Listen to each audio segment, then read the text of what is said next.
इस दुनिया की सबसे बड़ी सच्चाई यही है कि जिसने जन्म लिया है उसकी मृत्यु निश्चित है, लेकिन कब और कैसे ये किसी को नहीं पता। वहीं इस बात का भी कोई प्रमाण नहीं मिलता कि मृत्यु के बाद आखिर होता क्या है। हालांकि बहुत लोग पुनर्जन्म जैसी घटनाओं पर विश्वास करते हैं, जबकि कुछ इसे मात्र मिथक कहते हैं। पुनर्जन्म को लेकर कुछ अवधारणाओं को भी गढ़ा गया है, जैसे पहली ये कि ईश्वर की आज्ञा से व्यक्ति किसी महान काम के लिए फिर से धरती पर जन्म लेता है। दूसरी ये कि पुण्यक्रम की समाप्ति के बाद व्यक्ति को फिर से जन्म लेना होता है।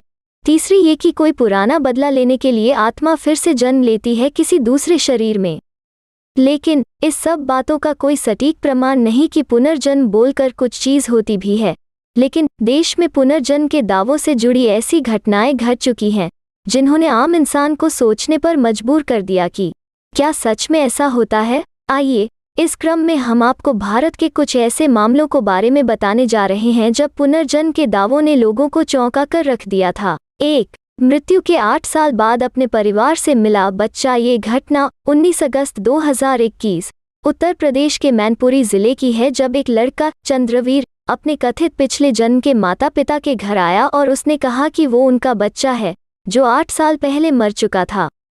ये लड़का उस 13 साल के रोहित की बात कर रहा था जिसकी मृत्यु 8 साल पहले कानपुर के नज़दीक नहर में नहाने के दौरान हो गई थी।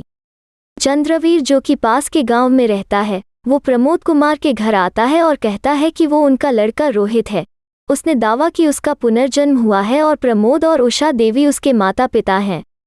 वहीं लोग तब चौंक गए जब उसने कथित पिछले जन्म के हेडमास्टर के पैर छूकर कहा कि ये मेरे सुभाष सर हैं। वहीं गांव वाले उसे उसी स्कूल में ले गए जहां रोहित पढ़ता था और उससे वो सवाल पूछे गए जिनका जवाब सिर्फ रोहित ही दे सकता था। जब चंद्रवीर से सवाल पूछे गए तो उसने सभी सवालों के जवाब सही दिए। 2. बिशन चंद। ये घटना उत्तर प्रदेश के बरेली शहर की है, जब बिशन चंद नाम का 10 महीने का बच्चा पीलीभीत नाम को बोलने की बार कोशिश कर रहा था। बच्चे का जन्म 7 फरवरी 1921 में हुआ था। वो जब थोड़ा बड़ा हुआ तो उसने अपने पुनर्जन्म की बात कही कि वो पहले लक्ष्मी नारायण था जो पीलीभीत में रहता था। लक्ष्मी नारायण की मृत्यु 32 साल की उम्र में 1918 में हुई थी। बिशन चंद ने अपने कथित पिछले जन्म से जुड़ी कई बातें कही, जिनमें परिवार के सदस्यों व दोस्तों के नाम भी शामिल थे। जब वो करीब 5.5 साल का हुआ तो उसके पिता उसे पीलीभीत लेकर गए, ये जानने के लिए कि वो जो कह रहा है वो सच है या झूठ। लड़के ने पीलीभीत में विभिन्न स्थानों पहचाना। उसने एक तस्वीर में लक्ष्मी नारायण और उनके पिता को भी पहचाना।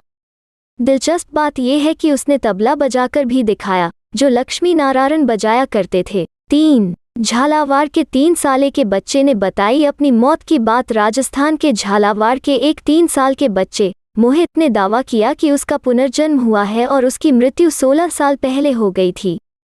उस बच्चे ने बताया कि उसकी मृत्यु ट्रैक्टर के नीचे दबकर हुई थी। बच्चा खुद को पिछले जन्म का तोरण बताता है। वहीं मोहित के पिता का कहना है कि वो ट्रैक्टर की आवाज़ से डर जाता है और रोने लगता है। वहीं जब दावे की छानबीन की गई तो पता चला कि कोलूखेड़ी कला में रोड निर्माण काम में मजदूरी करने गए तोरण धाकर नाम के एक 25 वर्ष के लड़के की ट्रैक्टर के नीचे दबने से मौत हो गई थी। ये घटना इसी वर्ष यानी 2022 की है। 4. पिछले जन्म की सुमन। ये घटना राजस्थान अलवर 2005 की है, जब 2 साल की बच्ची ने खुद पुनर्जन्म का दावा करते हुए कहा कि वो मनीषा नहीं बल्कि सुमन है, जिसकी मृत्यु 15 की उम्र में 2000 में टाइफाइड से हो गई थी। मनीषा के कथित पिछले जन्म के पिता चौधरी कमल सिंह कहते हैं कि उस बच्ची ने कहा था कि वो नहीं, ये मेरे पिता हैं। कमल आगे ये भी कहते हैं कि किसी ने उनसे कहा था कि वो पिछले जन्म की सुमन हो सकती है, क्योंकि कई चीज़ें जो उसने बताई वो काफ़ी मिलती हैं। फिर मैं उस बच्ची से मिलने गया और जैसे ही उसने मुझे देखा वो पापा बोलकर मेरी बाहों में आ गई थी। 5. उत्तरा हुदार। महाराष्ट्र के नागपुर शहर की उत्तरा हुदार नाम की महिला ने भी पुनर्जन्म का दावा किया था। उन्होंने कहा था कि वो पिछले जन्म की श्रद्धा चट्टोपाध्याय है, जिनका जन्म 19वीं शताब्दी के बंगाल में हुआ था। उत्तरा ने ये भी कहा था कि जब मेरे घरवालों को ये पता चला तो काफ़ी चौंक गए थे। वहीं जब मैं बंगाली महिला की तरह कपड़े और बातें करती थी वो उन्हें समझ में नहीं आता था कि वो मेरे से कैसे बात करें।